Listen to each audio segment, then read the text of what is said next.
Hello and welcome to the IT Pro U Remote Learning Classroom. My name is Don Pizzette and today I'm going to give you a demonstration of our remote learning classroom, how it works, what we do, and how classes are delivered using this platform. What you see before you is, well, how we deliver classes through remote systems, so where you can have students located anywhere in the country, in the world, all attending a class, all learning from an instructor in a high-tech, state-of-the-art environment. This remote learning solution is the culmination of about 2 years of research and trial and error, right, to build the most perfect room that we could create. When we set out, our goal was to recreate the traditional instructor-led experience. That's where a student and an instructor are sitting in the same classroom and talking directly to each other. We wanted to recreate that, but in a remote fashion, where the students might be in a different state, in a different country, might be halfway across the world, but still need to attend class. They just can't physically be there.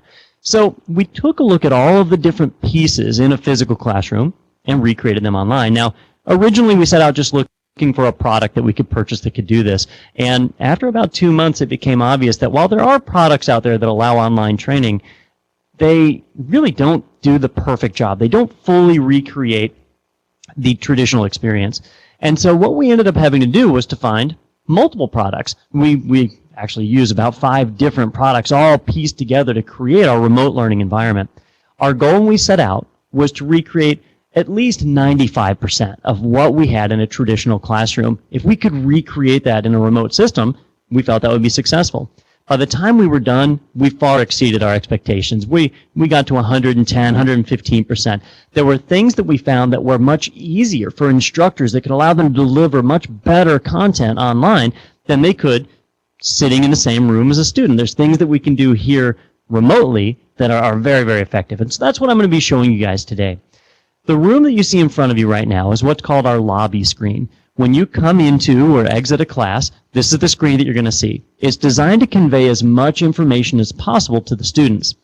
At a minimum, you're going to see exactly what you've got right now. The instructor video at the top right of your screen. So you see my video and my audio right there. This is all in real-time live communication, right? So this is not a recording when you're actually in a class. Obviously, this is a recording right here. But when you're in a class, it's the live transmission of the instructor. They're sitting here behind a computer just like you're sitting behind a computer somewhere else to attend that class.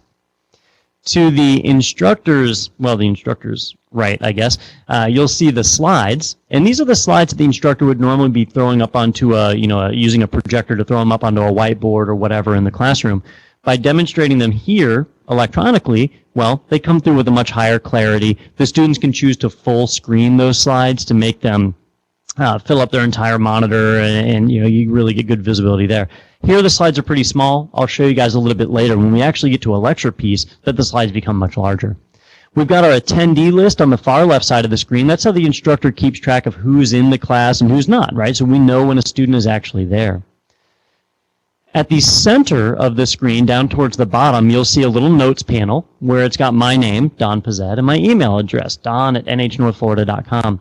We put this up on the screen so that the students can reach out to the instructor after hours. Just because a class is over doesn't mean you don't have any questions, right? So we freely give out our instructors' email addresses. You can shoot an email out to them and ask questions, and the instructor will gladly help you. I still get emails from students that I taught 10 years ago. I love to hear from them, and so I always help them out when I can. The rest of the screen is dedicated to communications. Communication really was the biggest obstacle that we had to overcome with remote learning. When 2 people are standing right in front of each other, they just talk. That's it. They can see each other, they communicate, that's the whole deal. When they're remote, though, it becomes a little bit of a challenge. And we found that there really wasn't just a one-size-fits-all solution for communication. So we actually have 4 different ways that students can communicate with the instructor, and the students merely pick what they're most comfortable with. For the instructor, well, they're really all the same, so it doesn't matter to the instructor, but to the student, it allows them to reach their comfort level and communicate the way that's appropriate to them. All right. The first way is the easiest way. It's at the bottom left of your screen. You'll see the hands up button, this blue button here. There's a green thumbs up button and a red thumbs down button. Okay.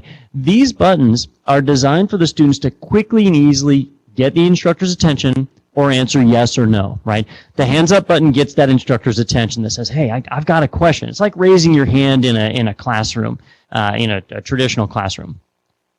The thumbs up and thumbs down, those are designed to, well, answer quick and easy questions. If I say something like, hey, is everybody able to see and hear me okay? All right. If you can see and hear me, click a green thumbs up. If you can't, give me a red thumbs down.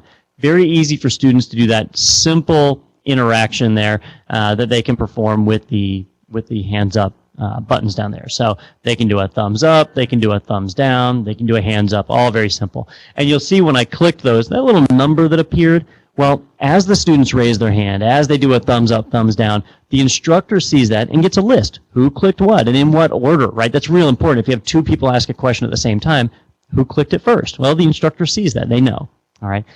Now, that's a very simple way to communicate. But if you have a real question, thumbs up, thumbs down, that's not going to work for you.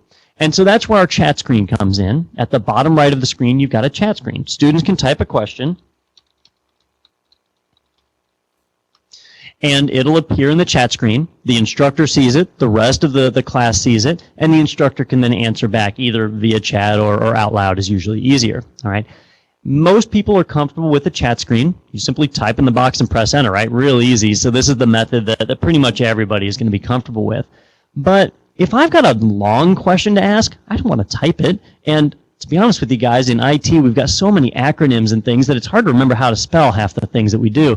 So if I were standing right in front of somebody and I had a question, I wouldn't type it up and email it to them. I would just say it, right? So that's what brings us to our third form of communication, which is if you've got a microphone. If you have a microphone on your computer, you can use this hands up button over here to let the instructor know you have a question. And when you do, the instructor can give you microphone permissions. Let me show you what that looks like. So the screen that you see right now is a student that does not have microphone permissions. When the instructor gives them microphone permissions, a little button will appear up at the top of the screen. Up here towards the top, they'll get a little icon that'll appear. And let me do that. It looks like this guy right here. So now the student can click that button to turn on their microphone. The instructor cannot turn on or turn off a student's microphone. The instructor can merely give the student permission to turn on or off their microphone. So it's up to the student to finally give that last vote of approval there as to whether they want it to be on, right? Your privacy is very important to us, and so we don't take control of your camera or your microphone. That's all up to you. The only thing we can do is turn it off. We can turn your camera off. We can turn your microphone off, which is good if you forget and leave it on. So now the student can click that button and just ask the question out loud. It's all in real time through our voice over IP network. You don't need a phone or anything like that. It's done completely through the classroom. You ask the question, the instructor hears it, the other students hear it, the instructor answers back, everybody hears it, just like you'd communicate in a physical classroom, right? The only thing that type of communication is missing is, well, video. When you're standing in front of somebody asking them a question out loud, they see you. They get facial expressions, right? There's a lot of emotion that's communicated that way. And that's our fourth form of communication. If you've got a web camera, well, the instructor can give you video permissions also. And let me show you what that looks like. There we go. Now you'll see a fourth button appeared up top here for a web camera. And as a student, you can click that button, and now you've got full video running also. So not just audio, not just talking like on a phone, but actual full video. And one of the things I do, it's kind of like a crossfire, political show or whatever, that if a student has a question and we have to go back and forth a few times, I can bring it up as a side-by-side. Now, I don't have a live student here with me, but I can bring up my studio camera as a second camera. Let me do that here.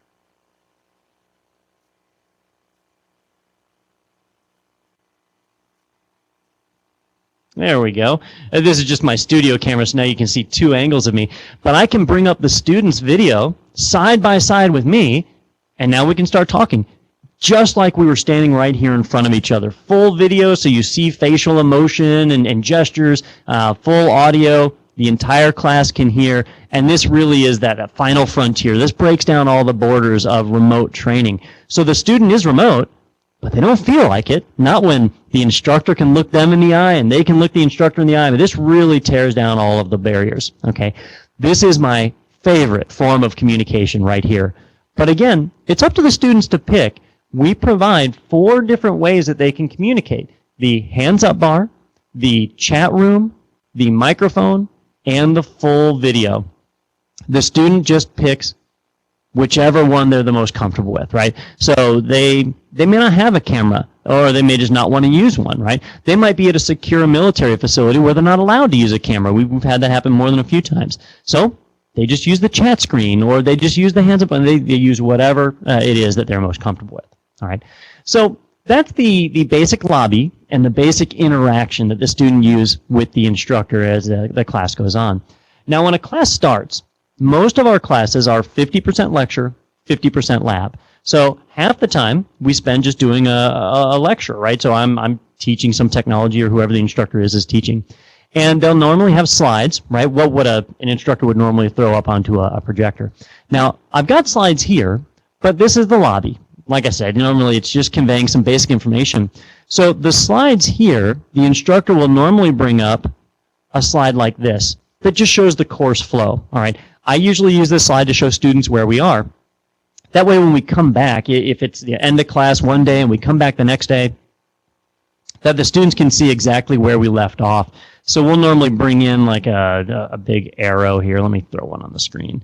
So I'll just drop an arrow to say that, you know, here it is, day 5. Oop, I drew the smallest arrow I possibly could there, didn't I?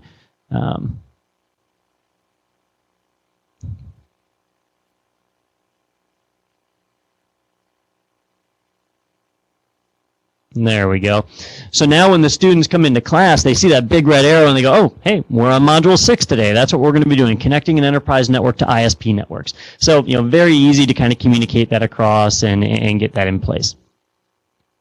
All right, but when a lecture starts, we need those slides to be bigger. So I want to start with this connecting an enterprise network module. So as the instructor, I'm going to change my layout, and I'm going to blow those slides up nice and big, right? And the students have the choice. They can actually get it to go even larger if they want by choosing the full screen option if we choose to enable that. So we've got that ability. But otherwise, they see the slides here. The instructor can start to lecture and start moving through communications, right? These slides are, well, mostly PowerPoint slides. Some of them have animations, some don't. I picked a pretty boring set of slides here, so I don't think I have any animations. But the instructor can start to demonstrate. They've got a little pointer here they can use to draw attention to certain areas. That's real handy. But they can also go through and write directly on these slides if they want to. There's also some neat things that you can do on these that you can't do on a traditional whiteboard. For example, I'm trying to hunt down a particular slide. I may not be able to find it here. Well, anyhow, I might just have to make something up here. If I'm an instructor though and I'm teaching, I might want to draw attention to what I'm talking about right now. So maybe I'm defining the BGP process. That's what I'm doing right now. So what I can do is I can come in and draw a box around that area, just like an instructor would do in a regular classroom, right? They might highlight an area to draw students' attention to it. So I am, right now, defining the BGP process, all right? But unlike a whiteboard, if I want to move that focus down to the next topic, well, here in an electronic whiteboard, I can do that. I can just move that box, and now I'm talking about the next area. And I can move it again, and now I'm talking about the next area. In a traditional classroom, I would have to erase the box and draw another one, right? So that takes more time away from actually lecturing. The other nice thing about this is if I start to draw on this screen, if I start doing other annotations that are on it, well, that's all fine, right? So I can come in here and I can draw some crummy arrows. I'll do a real poor drawing. I'll show you our fancy drawings here in a moment, but this will just be a simple drawing. So I can come in here and I can draw some lines like this. In a traditional classroom, when I move past that slide, well, I have to erase the board. So I've lost that drawing. It's gone forever. But here, if a student has a question on that slide, I can go back to it. And when I go back to that slide, there's my drawing, still there, waiting for me. And if it's a really good drawing, most of my drawings are pretty crummy, but sometimes they turn out well, then I can print it to a PDF and I can email it to the students. Now they have a copy of that drawing. That's another thing that I can't do in a traditional classroom. All right. Now, I mentioned our fancy drawings. Occasionally, I need to go a step further than this. I need to go and do a just by hand drawing. And you might have noticed when I had the studio cam fired up a moment ago, I've got a tablet basically in front of me, a giant touch screen, and I can draw on that just like I would on a whiteboard, except students see it electronically. Let me show you what that looks like, because it is pretty handy.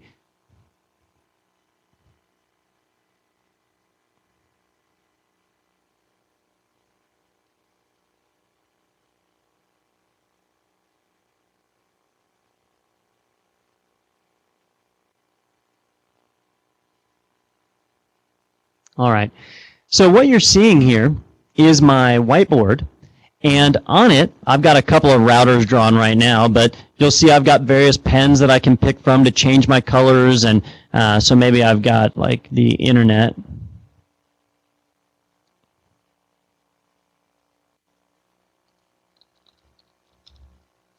And maybe I've got a private network.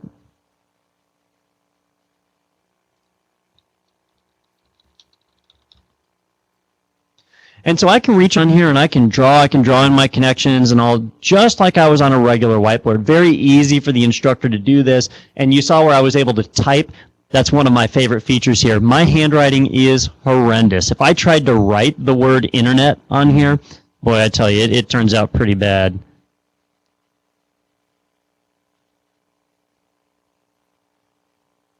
There we go. So that's if I write the word internet. Actually, that didn't turn out too terribly bad. But if I type it, it's very clear and very legible. That's something that I can't achieve normally. So I've got that right here. I can draw. I've got my little eraser. I can wipe that out. All of this done with a nice, simple touch screen that makes it extremely easy for me to do these types of drawings. This is a real neat feature for us. Again, this is all just being drawn right here. We can take screen captures of it and things that we wouldn't normally have available to us if we were just doing this on a regular whiteboard.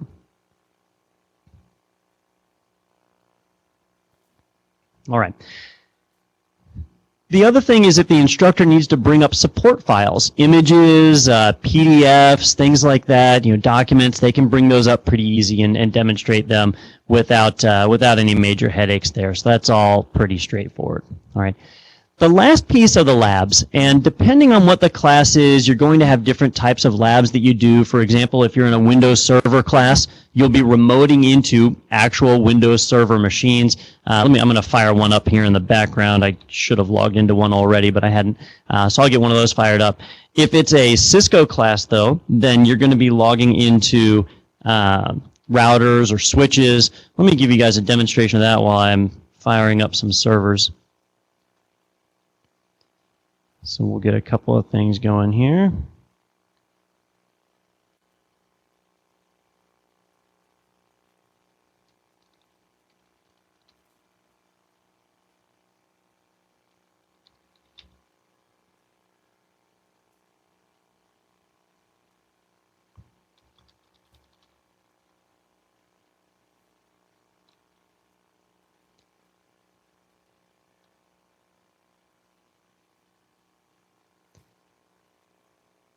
Give me just a second. I'm changing my font color here to make it a little bit more legible for us.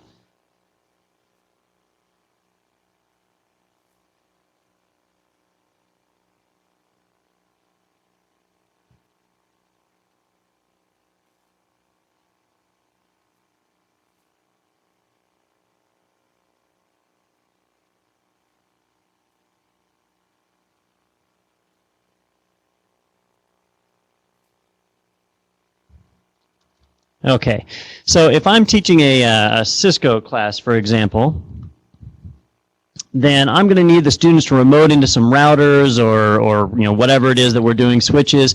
And so the students will remote in, they'll get connected to those devices.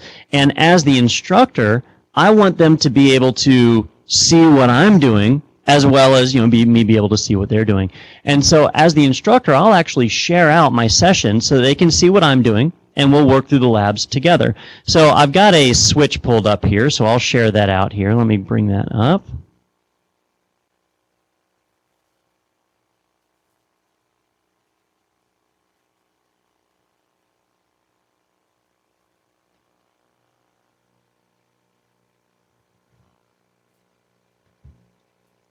All right, so you can see I'm logged into a switch here, and I can start running through some commands. I can start working with this switch, making adjustments, doing whatever it is. The students are doing this at the same time on their own switch that they're connected into.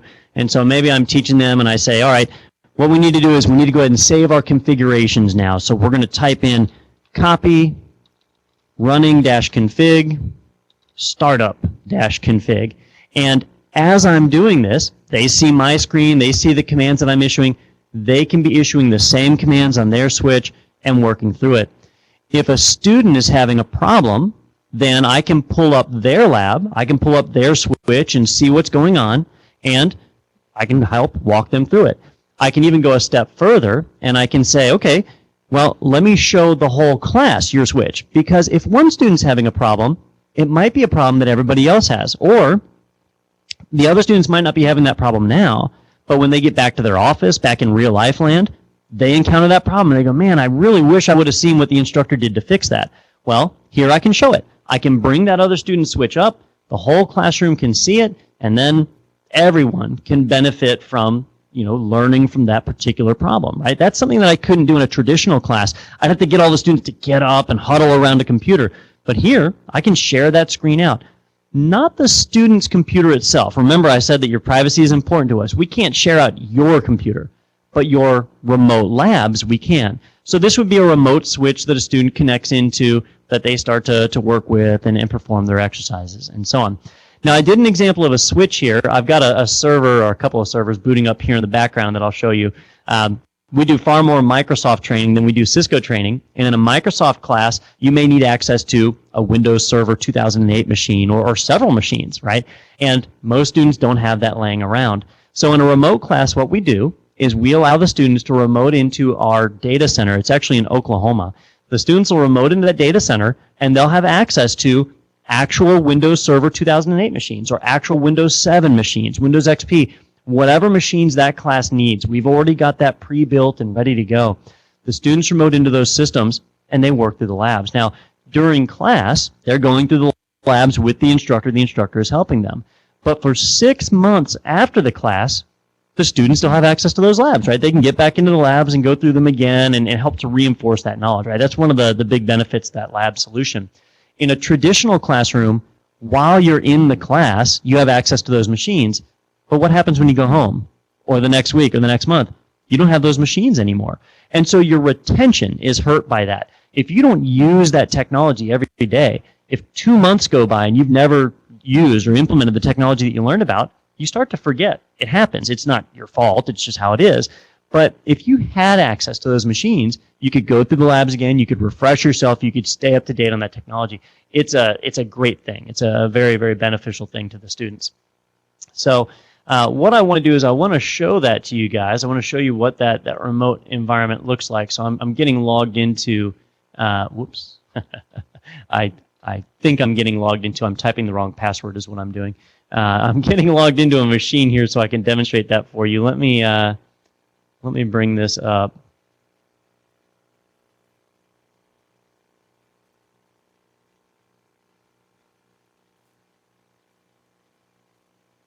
All this technology, and I still can't remember the right password. Here we go. I'm going to bring this up on your screen.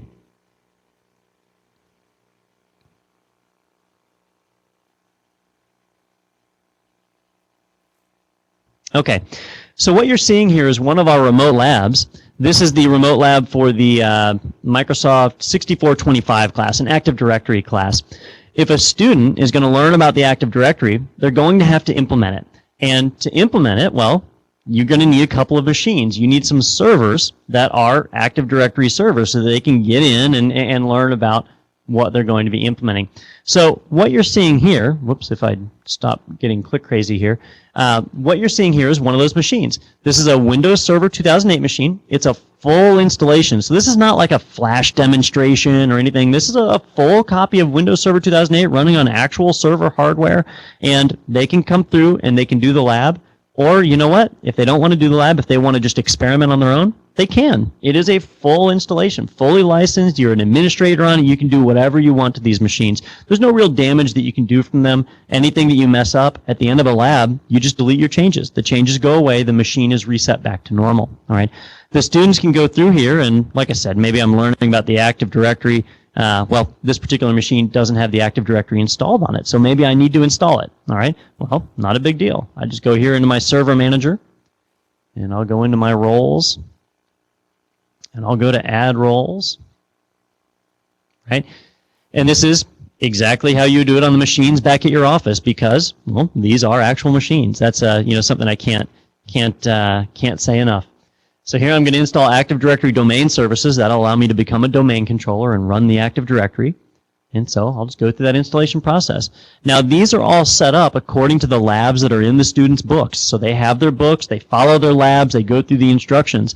But if you choose to deviate from the labs, you're perfectly welcome to. For example, here, I'm installing the Active Directory right now, but I am probably not doing it in the order that the book said, so it's not going to stop me because, well, it's just full software. It lets me do it. The cool part about this is not only that the students get to do the labs, that they can freehand it, but that the instructors can see the lab machines. So if a student is having a problem, they raise their hand in the classroom, right? Remember that blue hands up button that we've got over here. They raise their hand. The instructor says, hey, what's going on? And the student tells them the problem. The instructor can say, all right, let me pull up your screen, take a look at it, and find out what's going on. The student can then walk them through the solution. Or like I said, if it's a really good problem, they say, you know what, let me share this with the rest of the class. Let me bring it up and say, all right, well, you tried to install the Active Directory and you had a failure.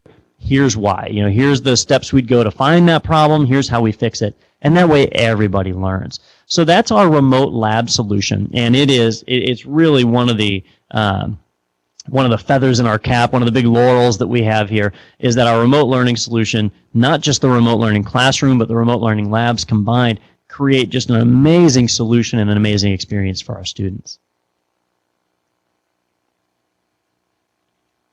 All right.